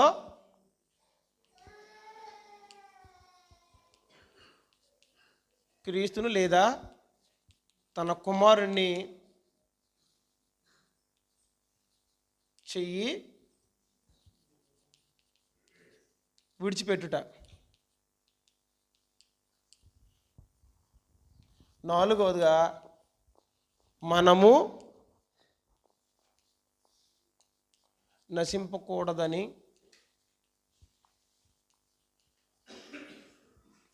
నిత్య జీవము పొందాలని ఏం చేశారంటే దేవుడు క్రీస్తు ప్రభుని భూలోకానికి పంపించాడు. ఎవరును అంటే దేవుడు లోకమును ఎంతో ప్రేమించను. దేవుడు దేని ప్రేమించారంట? లోకం అంటే సృష్టిని కాదని ప్రేమించింది, లోకంలో ఉన్న మానవజాతిని ప్రేమించి దేవుడు తన పోలిక తన స్వరూపంలో నరుణ్ణి నిర్మాణం చేస్తున్నాడు కనుక దేవుడు తన ప్రేమను ఎలా కనపరిచాడంటే దేవుడు లోకమును ఎంతో ప్రేమించి ఎవరు నశించిపోవడం అనేది ఆయనకి ఇష్టం కాదు. నువ్వు నశించిపోవడం అనేది దేవునికి ఇష్టం కాదు కనుక నేను రక్షించాలని యేసుక్రీస్తు వారిని భూలోకానికి పంపించాడు. ఆయన పంపించడంలో ఏం కనపడుతుందంటే దేవుని యొక్క ప్రేమ. మనం నశించిపోవడం అనేది ఇష్టం కాదు. అందుగుంచే ఎవరైనా నశించిపోయే స్థితిలో ఉంటే మనం ఏం జరగాలంటే రక్షణ పొందాలి. రక్షణ పొందుటకే ఆయన పంపించాడు కానీ దేవుడు తీర్పు తీర్చడానికి ఆయన పంపలేదు. కాబట్టి క్రీస్తు ప్రభువుని మనం ఏం జరగాలంటే రక్షకుడిగా అంగీకరించవలసిన ఆసక్తి ఉంటుంది. దేవుడు ఎంత ప్రేమిస్తున్నాడో చూడండి ఒకసారి. నెక్స్ట్ పాయింట్ ఏంటంటే మనము పాపం చేసాం, మన పాపాలకి ప్రాయశ్చిత్తడానికి ఆయన ఏం చేశారంటే సొంత కుమారుని భూలోకాన్ని పంపించి పాప మరణముల నియముని మనం విడిపించడానికి దేవుడు ఏం చేశాడంటే తన కుమారుని పంపించి శిక్ష విధించేశాడంటే పాపము నుండి పాప మరణముల నియముల నుండి మనం విడిపించడానికి ఆయన ఏం చేశాడు? తన సొంత కుమారుని పంపించాడు. రోమీయులకు రాసిన పత్రిక 8వ అధ్యాయము 1-4 వచనాల్లో పాప మరణముల నియమం నుండి దేవుని ప్రేమ క్రీస్తు బలి ద్వారా విడిపించింది అని రాసుకోండి. మళ్ళీ చెప్తున్నాను, పాప మరణముల నియమము నుండి దేవుని ప్రేమ క్రీస్తు బలి ద్వారా విడిపించింది. ఏం జరిగిందంటమ్మా? దాని అర్థం ఏంటన్నమాట? రోమీయులకు రాసిన పత్రిక 8వ అధ్యాయము 1-4 వచనాల్లో తెలియజేసే సమాచారం ఏంటంటే పాపం చేసిన వాడు పాపానికి మరణానికి ఏమైనాడంటే దాసత్వం అయిపోతున్నాడు, వారి బంధకాల్లో ఉన్నాడు. వారిని విడిపించడానికి దేవుడు ఏం చేశాడంటే తన ప్రేమను ఎలా కనబరిచాడంటే యేసుక్రీస్తు వారి యొక్క బలి ద్వారా మనల్ని విడిపించాలని దేవుడు ఏం చేశాడంటే క్రీస్తు ప్రభువుని భూలోకానికి పంపించాడు. లేకపోతే ఆయన రాకపోతే మనం ఏం చేయలేము. పాపం అనే బంధకంలోను మరణం అనే బంధకంలో బంధింపబడి నిత్య నరకాగ్నికి అపవాదితో పాటు ఏం చేయబడతాం అన్నట్టు శాశ్వతంగా దేవునికి దూరం అయిపోదు. అందుకని చదువుతున్నాను. కాబట్టి ఇప్పుడు క్రీస్తు యేసునందు ఉన్న వారికి ఏ శిక్ష విధి లేదు. క్రీస్తు యేసునందు జీవమునిచ్చు ఆత్మ యొక్క నియమము పాప మరణముల నియమము నుండి నన్ను విడిపించెను. ఎట్లనగా ఎలా విడిపించిందో చెప్తున్నాడు. పాప మరణముల నుండి నియమముల నుండి ఎలాగో దేవుడు విడిపించాడో తెలియజేస్తున్నాడు. ఎట్లనగా ధర్మశాస్త్రము దేనిని చేయజేయలేకపోయినో దానిని దేవుడు చేసెను. శరీరమును అనుసరింపక ఆత్మ అనుసరించి నడుచుకుని యందు మన యందు ధర్మశాస్త్ర సంబంధమైన నీతి విధి నెరవేర్చబడవలని పాప పరిహార నిమిత్తము దేవుడు తన సొంత కుమారుని పాప శరీరకంతో పంపి ఆయన శరీరమందు పాపమునకు శిక్ష విధించెను. ఏం జరిగిందంటమ్మా?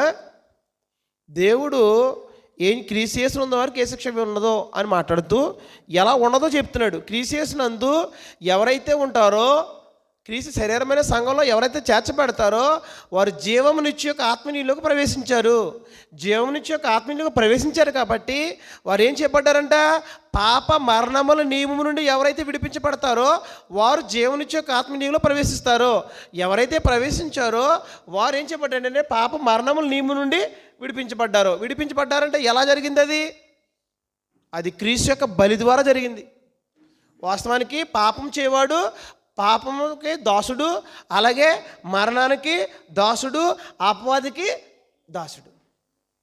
అంటే ధనార్థం ఏంటి? ఎబ్రిపత్రికలో చెప్తే తీయసలేదు. ఎలాగంటే యేసుక్రీస్తు వచ్చే లోకం ఎలాగ ఉందంటే అపవాది మరణ భయం చేత పీడించబడుతూ పాపం అనే దాసత్వంలో మనుషులు ఏం చేస్తున్నాడు? బంధించి ఉంచితే యేసుక్రీస్తు వచ్చి ఏం చేశారంటే దేవుడు తన భూలోకానికి పంపించి సొంత కుమారుని ఏ దేహం అయితే పాపం చేస్తుందో ఆ పాప శరీరాకారంతో దేవుడు క్రీస్తు ప్రభువుని భూలోకానికి పంపించి ఏం చేశారంటే కలవరి శిలువలో ఆయన బలిగా అర్పించాడు. బలిగా అర్పించినప్పుడు ఆయన బలి ద్వారా జరిగిన కార్యక్రమం ఏంటంటే నీవు ఎప్పుడైతే క్రీస్తు యొక్క బలి యందు విశ్వాసం ఉంచి యేసుక్రీస్తు వారు నా కొరకే కలవరి శిలువలో బలి అయ్యారని ఏ వ్యక్తి అయితే విశ్వాసం ఉంచి నమ్మి బాప్తిసం పొందుతారో ఆ వ్యక్తి ఏం చేయబడతాడంటే నమ్మి బాప్తిసం పొందాడు కనుక రక్షించబడతాడు. రక్షించబడడం అంటే ఏం జరిగిందంటే పాప మరణముల నియమము నుండి విడిపించబడతాడు, లేకపోతే విడిపించబడ్డు. నువ్వు ఎన్నిసార్లు నీటిలోకి వెళ్ళి వచ్చినా క్రీస్తు బలి అర్థం కాకోకుండా, క్రీస్తు బలి ఎందుకు జరిగిందో తెలియకోకుండా ఒకవేళ నీటిలోకి వెళ్ళినట్లయితే నీకేం జరగదంట? బలి ద్వారా ఆ బలి నీకు వర్తించదు. ఎందుకు వర్తించదు? ఆయన ఎందుకు వచ్చాడు, ఎందుకు చనిపోయాడు, ఆ కలవరి శిలువలో ఏం జరిగింది అది తెలియకోకుండా నీటిలోకి వెళ్తే నీకు ఏం ప్రయోజనం జరుగుద్ది? కలవరి శిలువ మరణం అర్థం అవ్వకోకుండా ఒక వ్యక్తి క్రీస్తు కొరకు బ్రతకలేడు. క్రీస్తు ప్రభువు కలవరి శిలువలో ఇందా మనం చూసాం. ఆ తండ్రి అయిన దేవుడు చేయి విడిచిపెట్టేశాడు. వచ్చిన జనం కూడా ఆయన్ని ఏం చేశారంటే అప్పగించి ఇద్దరు చేయి విడిచేస్తే ఆయన ఏకగ్గా మరణించారు కలవరి శిలువలో. అంటే క్రీస్తు ప్రభువు చనిపోయింది మానవ జాతి కొరకు చనిపోయాడు. నీ పాప విషయమే నా పాప విషయమే నిన్ను బ్రతికించాలని, నన్ను బ్రతికించాలని, నీ పాపం నుండి నా పాపం నుండి విడుదల జరిగించడానికి నీకు బదులుగా నాకు బదులుగా కలవరి శిలువలో ఆయన శిక్ష అనుభవించాడనే సమాచారాన్ని ఒక మనిషి గుర్తెరక్కోకుండా క్రీస్తు ప్రభు కోసం ఎలా బ్రతుకుతాడు? క్రీస్తు శిలువను అర్థమవుకోకుండా నీ మీదకి క్రీస్తు యొక్క రక్తం ఎలా వర్తిస్తుంది? క్రీస్తు యొక్క రక్తం నీ మీద ప్రోక్షించబడుకోకుండా నువ్వు ఎలా పరిశుద్ధపరచబడ్డావు? నువ్వు పరిశుద్ధపరచబడుకోకుండా దేవుణ్ణి ఎలాగ ఆరాధిస్తావు? నువ్వు పరిశుద్ధత లేకుండా దేవుని దగ్గరికి ఎలాగెళ్తావు? ఎంత దీనికి లింక్ ఉందో ఒకసారి ఆలోచించినట్లయితే మనుషులు దీన్ని ఆలోచించట్లేదు. దేవుడు ఏం చేశాడో, దేవుని ప్రేమ ఏంటో మనుషులకు అర్థం కావట్లేదు. దేవుడు ఎంత ప్రేమిస్తున్నాడంటే మానవ జాతిని తన నిర్మాణం ద్వారా దేవుడు ఏం చేశాడంటే వెల్లడిపరిచాడు. అంత మాత్రమే కాదు, యేసుక్రీస్తు వారి ద్వారా దేవుడు తనలో ఏం చేశాడంటే తన ప్రేమను చూపించాడు. మనం ఆ శిక్షను అనుభవించలేమని దేవుడు క్రీస్తుని పంపించాడు. క్రీస్తు వారు వచ్చిందే నీ కోసం నా కోసం వచ్చాడు. ఆయన నీ కొరకు వచ్చాడు, నీ కోసమే చనిపోయాడు. నువ్వు గుర్తించావా? 2, ఆయన పాప మరణముల నియమము నుండి మనం విడిపించడానికి దేవుడు ఏం చేశారంటే క్రీస్తు ప్రభువుని బలిగా ఏం చేశారంటే కలవరి శిలువలో పాప శరీరాకారంతో దేవుడు తన సొంత కుమారుని పాప శరీరాకారంతో పంపడం మాత్రమే కాదు, పాపమునకు శిక్ష విధించాడు. అప్పుడేమైందంటే పాపం శిక్ష విధించబడింది కనుక ఏ వ్యక్తి అయితే క్రీస్తు ప్రభువారు నా పాప నిమిత్తం చనిపోయాడని, చనిపోయింది నా పాపం కోసం చనిపోయాడని విశ్వాసం ఉంచి ఆ వ్యక్తి నీటిలోకి వెళ్తే అప్పుడు ఏం జరుగుద్దంటే, ఉదాహరణకి నేను తప్పిదం చేశాను, నేను పాపం చేశాను, నాకు శిక్ష విధించబడాలి. ఆ సందర్భంలో ఒక వ్యక్తి వచ్చి ఏం చేశాడంటే నేను ఆ శిక్షణ అనిపించానని చెప్పినప్పుడు అక్కడ అనుమతి ఇచ్చినప్పుడు ఏం జరుగుతుందంటే నన్ను తప్పించి ఆ ప్లేస్లో ఆయన అనిపించాడు. అప్పుడు ఏం జరిగింది, నాకు బదులుగా చనిపోయారు, మరొక ఆయన చనిపోయాడు. అలాగే దేవుడు ఏం చేశాడంటే పాపం చేసినాడు నీవు నేను వాస్తవం పాపంకు శిక్ష విధించబడాలి, మనం శిక్ష విధించబడవలసిన ఉండగా దేవుడు ఏం చేశాడంటే ఆ ప్లేస్లో నన్ను తప్పించి ఎవరిని పెట్టాడు, అక్కడైనా క్రీస్తు ప్రభుని పెట్టాడు. ఇప్పుడు క్రీస్తు ప్రభు శిక్ష పడిందంటే క్రీస్తు ప్రభు వాళ్ళ దేనికి పడింది, అక్కడ పాపమునకు శిక్ష. దేవుడు పాప శరీరాకంతో సొంత కుమారుని పంపి పాపమునకు శిక్ష విధించాడు. పాపమునకు శిక్ష పడింది కనుక ఇప్పుడు యేసుక్రీస్తు వారు ఎవరు పాపం అయితే చనిపోయారని ఒప్పుకుంటారో నీటిలోకి వెళ్ళేటప్పుడు బాప్తిసం పొందేసరికి యేసుక్రీస్తు వారు నా రాజు నా ఏలిక, ఆయన నా పాపిషమే చనిపోయాడు అని ఎవరైతే హృదయంలో విశ్వాసం ఉంచి నోటితో ఒప్పుకుంటారో అప్పుడేం జరుగుద్దంటే ఆ ప్లేస్లో నీకు బదులుగా ఆయన శిక్ష విధించబడ్డాడు. కాబట్టి నువ్వు ఎప్పుడైతే బాప్తిసం పొందావో ఆయనలో ఏమైపోయింది, ఆయన మరణంలోనూ ఆయన యొక్క ఆయన పునరుత్థానంలో ఏకీభవించావు కనుక అప్పుడు నీకేం జరుగుద్దంటే ఆ శిక్ష నీకు పడినట్లుగాను దేవుడు ఏం చేశాడు, రక్తంలో నీ మీద ప్రోక్షించబడింది కాబట్టి దేవుడు అక్కడ నేను పరిశుద్ధపరచబడి నేను నీతిమంతులుగా జరిగిస్తాడు. అది జరుగుతుంది బాప్తిసంలో, అది క్రీస్తు బలి ద్వారా జరిగే కార్యక్రమం. అప్పుడు అలాంటి వ్యక్తి ఏమై ఉంటాడంటే పాప మరణముల నియమము నుండి విడిపింపబడి జీవమునిచ్చి యొక్క ఆత్మీయంలోనికి ప్రవేశిస్తాడు. లేకపోతే నీలో జీవం ఉండదు. ఇందా సహోదరుడు మాట్లాడినాడు తిన్న మనుషునికి ఏమవుతుందంటే దేవుని వల్ల కలిగిన జీవం వలన మనుషులు నడిపించబడతాడు. ఆత్మకి జీవం ఉంటుంది, ఆ జీవం ఏమైపోయింది, పాడైపోయింది. మరలా ఎప్పుడు వస్తుంది, క్రీస్తులో నువ్వు ప్రవేశించినప్పుడు, క్రీస్తునందు బాప్తిసం పొందినప్పుడు, క్రీస్తు సంఘంలో నువ్వు ప్రవేశించినప్పుడు అప్పుడు ఏం జరుగుతుందంటే జీవమునిచ్చి యొక్క ఆత్మ నియమం అనేది నీలోనికి ప్రవేశిస్తుంది. అప్పుడు పాప మరణం నుండి ఏం చేయబడతామనంట, విడిపించబడతాం. అది జరిగింది. ఎలా జరిగిందంటే రెండు కార్యక్రమాలు జరిగింది. ఏంటంటే ఒకటి పాప మరణం నుండి విడిపించబడడం, జీవనిచ్చే యొక్క ఆత్మలోకి ప్రవేశించావు. దేన్ని బట్టి అంటే దేవుడు తన ప్రేమను చూపి క్రీస్తు బలి ద్వారా దేవుడు తన చూపిన ప్రేమను బట్టి నువ్వు పాప మరణం నియమం నుండి విడిపించబడ్డావు. లేకపోతే నువ్వు దేనికి సిద్ధపడుకున్నట్టు ఒక దేహాన్ని విడిచిపెడితే ఒక అడుగు దూరంలో ఏముందంటే పాతాలు నీకు ఆశగా కనిపెట్టుకుంది. పాపానికి నువ్వు దాసుడు గనక మరణం బంధించి నిన్నేం చేస్తుందంటే ఎప్పుడు ఆశగా కనిపెట్టుకుని ఎప్పుడు మృంగేద్దామని చూస్తుంటుంది. వాస్తవానికి నువ్వు నిజంగా క్రీస్తునందు విశ్వాసం ఉంచినట్లయితే ఆయన బలి ద్వారా నువ్వేం చేయబడతావంటే పాప మరణం నుండి విడిపిస్తుంది. అలా జరగడానికి దేవుడు ఎంత బ్యాక్గ్రౌండ్ చేశాడంటే అందులో దేవుని యొక్క ప్రేమ ఉంది. 4 విషయాలు చూసాను, ఇంకా అనేక మంది సంగతులు ఉన్నాయి. దేవుడు యేసుక్రీస్తు వారి ద్వారా ఎలా తన ప్రేమను చూపించాడు 4 విషయాలు చూసాం మనం. ఇంకా అనేక మంది సంగతులు ఉన్నాయి. ఇంతవరకు చూసిన సంగతులు మరొకసారి ఆలోచించేద్దాం. ఇవాళ మనం ఆలోచించే పాఠం ఏంటంటే దేవుని యొక్క ప్రేమ. దేవుడు పరలోకంలో ప్రేమై ఉన్నాడు. తన స్వభావాన్ని బట్టి తన స్వరూపమును బట్టి ప్రేమై ఉన్నాడు. ఆయన అదృశ్యుడు, ఆయన కంటికి కనిపించని వాడు. అలాంటి అదృశ్యుడైన వాడు పరలోకమున్న దేవుడు తన ప్రేమను ఎలాగూ కనబరిచాడంటే ఒకటి తన ప్రేమను మానవ నిర్మాణం ద్వారా ప్రదర్శించాడు. అంటే మన పాపం లేనివారు గాను, అలాగే మనకి ద్వేషం లేనివారు గాను, అబద్ధమాడిన వారు గాను దేవుడు ఏం చేశారంటే మరణం లేని స్థితినిచ్చి దేవుడు తన ప్రేమను మానవ నిర్మాణంలో కనబరిచాడు. 2, యేసు క్రీస్తు ద్వారా దేవుడు ప్రేమను చూపించాడు. ఎలా చూపించాడంటే వాస్తవానికి మనం పాపం చేశాము, మన పాపములకు ప్రాయశ్చిత్తం అనడానికి దేవుడు ఏం చేశాడంటే క్రీస్తు ప్రభువుని ఈ భూలోకానికి పంపించి శిక్ష ఆయనకి విధించాడు. అంటే దాని అర్థం ఏమైందనమాట, దేవుడు ఆయన శిక్ష విధించడంలో ఏముందంటే మనము దాన్ని అనుభవించలేమని, మన మీద ప్రేమ ఉంది కాబట్టి మనల్ని ప్రేమించి దేవుడు క్రీస్తు ప్రభువుకి శిక్ష విధించాడు. 2, క్రీస్తు ప్రభువారి మీద దేవుడు నేరం మోపాడు కానీ మనల్ని ప్రేమించి మన మీద నేరం మోపలేదు. ఎంత గొప్ప దేవుడు చూడండి, ఆయన ఎంత ప్రేమించాడో చూడండి. 2, మూడోది ఏంటంటే ఎవరో కూడా నశించిపోవడం అనేది ఇష్టం కాదు కనుక దేవుడు క్రీస్తు ప్రభువుని భూలోకానికి పంపించాడు. ఎందుకంటే మనం నశించిపోవడం అనేది ఆయనకి ఇష్టం కాదు కనుక మనల్ని రక్షించాలని దేవుడు ఏం చేశాడు, క్రీస్తు ప్రభువుని భూలోకానికి పంపించాడు మనల్ని రక్షించాలని. అందులో ఏం కనబడుతుంది, దేవుని యొక్క ప్రేమ యేసు క్రీస్తు వారి ద్వారా దేవుడు కనబరిచాడు. 4వదిగా పాప మరణముల నియమము నుండి మనం విడిపించడానికి దేవుని ప్రేమ ఏం చేస్తుందంటే క్రీస్తుని బలిగా అర్పించి ఆయన బలి ద్వారా మనల్ని విడిపించింది.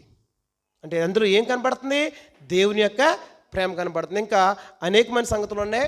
ఆ ప్రేమకు దేవుడు అంత ప్రేమను చూపించాడు, యేసుక్రీస్తు అంత ప్రేమ చూపించాడు. కాబట్టి మనం చేయవలసింది ఏంటి అనేది నెక్స్ట్ మనకి రావాలి. ఇంకో 4-5 పాయింట్లు ఉంటాయి. యేసుక్రీస్తు ద్వారా దేవుడు ప్రేమను ఎలా చూపించాడో మనుషులకు అర్థమవుతే, నిజంగా ఆ ప్రేమను, దేవుని ప్రేమ నువ్వు అర్థం చేసుకోగలిగితే, నీవు కూడా ఆ స్వరూపంలో ఉన్నట్లయితే, నీవు దేవుడు ఎలాగైతే మానవజాతిని ప్రేమించాడో మనము కూడా ఒకరినొకడు ఎలా ప్రేమించాలో, ఎలా జీవించాలో మనుషులకు అర్థమవుతుంటుంది. లేకపోతే అర్థం కాదు. కాబట్టి మనం ఎంత ఆలోచించాం. నిన్నటి దినాన్ని కూడా దేవుడు ఎంత ప్రేమించాడో, కడలి గవర్నమెంట్ స్థానిక క్రీస్తు సంఘాల ద్వారా జరగబడే ప్రతి కార్యక్రమాన్ని దేవుడు ఎంత ప్రేమను కనబరుస్తున్నాడో మనుషులకి అర్థం కావట్లేదు. రాత్రి వచ్చిన వర్షం నిజంగా నిన్న ఉదయం పడి ఉంటే మన క్లాస్ జరగడానికి అవకాశం ఉందమ్మా. దేవుడు నేను ఒక క్లాస్ అయ్యే వరకు ఆగి, క్లాస్ అయిన తర్వాత అంటే దేవుడు ఎంత కడలి గవర్నమెంట్ స్థానిక సంఘాన్ని దేవుడు ఎంత ప్రేమిస్తున్నాడో మనుషులకి అర్థం కావట్లే. నిజంగా అర్థమైనట్లయితే నెల ముందు మనం అనౌన్స్మెంట్ చేసుకుంటాం, ప్రతి 3వ శనివారం క్లాస్ ఉంటుందని. తెలిసినప్పుడు ఏం చేస్తామంటే ఖచ్చితంగా ఏం చేస్తాం, సంఘ నిర్ణయానికి లోబడి క్రీస్తు అధికార ప్రకారం విమోచించమని ప్రతి ఒక్కరు ఏం చేస్తారంటే ఖచ్చితంగా క్లాస్కి అటెండ్ అవుతారు. అంటే దేవుని ప్రేమ అర్థమైనప్పుడు, నిజంగా ఎంత ప్రేమిస్తున్నాడో అర్థమవుతే, నిజంగా యేసుక్రీస్తు ఇందా మనం పాడిన పాటలన్నీ ఏం కనపడుతుంది, దేవుని ప్రేమ కనబడుతుంది. క్రీస్తుపురం ప్రేమించి ప్రాణపెట్టి సంఘం కొరకు పెట్టాడు. ఆ సంఘం కొరకు మనం ఏం చేస్తున్నాం? నువ్వు విమోచించబడ్డావు, బహుకాలం బ్రతికి ఒక్కవల్లైనా సువార్త చెప్తున్నావా? ఇంత పాట పాడడం పువ్వు కింద పరమను. క్రీస్తుపురం ఏం చేశారంటే ఆయన మనం ప్రేమించి తన ప్రాణం పెట్టలు ఏముందంటే బహుకాలం బ్రతికి బహుజనులు మన సువార్తను ప్రకటించాలి. ఎంతమంది ప్రకటిస్తున్నాం మనం? క్రీస్తు శిష్యులు కదా బాప్తిసం పొందాం. మీలో ఎంతమంది శిష్యులు అయ్యారు క్రీస్తుకి? నాకు తెలుసు. మీరు చేయలేట్లేదు, నాకు తెలుసు. శిష్యులైన వారు ఎవరైనా ఒక్కరినైనా శిష్యులుగా చేశారా? శిష్యుని పని ఏంటి? అవన్నీ మాకెందుకంటే మీరు చూసుకోవాలి, మీది బాధ్యత. అన్ని సురేష్ గారిని ఎత్తి మీద ఆడేయండి, ఆయన చూసుకుంటాడు. అంతేనండి. ఒకప్పుడు సద్గుణరావు గారు, ఇప్పుడు సురేష్ గారు, తర్వాత ఇంకొక ఆయన. అదే దేవుడు కోరుకుంది, అది దైవ నియమం కాదు, అది దేవుడు కోరుకున్నటువంటి సంకల్పం కాదు. సంగమ ద్వారా తన యొక్క నానావిధమైన జ్ఞానం వెళ్ళాలి. సంఘం అంటే ఎవరంటే క్రీస్తు రక్తంలో ఎవరైతే పరిశుద్ధపరచబడ్డారో, క్రీస్తుకు శిష్యులే బాప్తిసం పొందారో వారు. అంటే మన మీద బాధ్యత ఉంది, మనందరిదని, నా ఒక్కడిదే కాదు, లేకపోతే సర్దుకుంటే ఒక్కరిదే కాదు, ఇది ఎవరిది? మనందరిదే బాధ్యత. నిజంగా ప్రేమ అర్థమైనప్పుడే మనుషులు ఏం చేస్తారు? క్రీస్తు ప్రేమ అపోజిట్ పౌలు ఏం చేసిందంట? బలవంతం చేసిందంట. ఏంటమ్మా? అపోజిట్ పౌల్ని అలాగో పరిచర్య చేయడంలో, అలాగ అనేకుల కొరకు శ్రమ పడడంలో ఏముంది? ఎందుకంత ఎంత ప్రయాసపడ్డంటే అపోజిట్ పౌలు క్రీస్తు ప్రేమ ఏం చేసిందంట? బలవంతం చేసింది.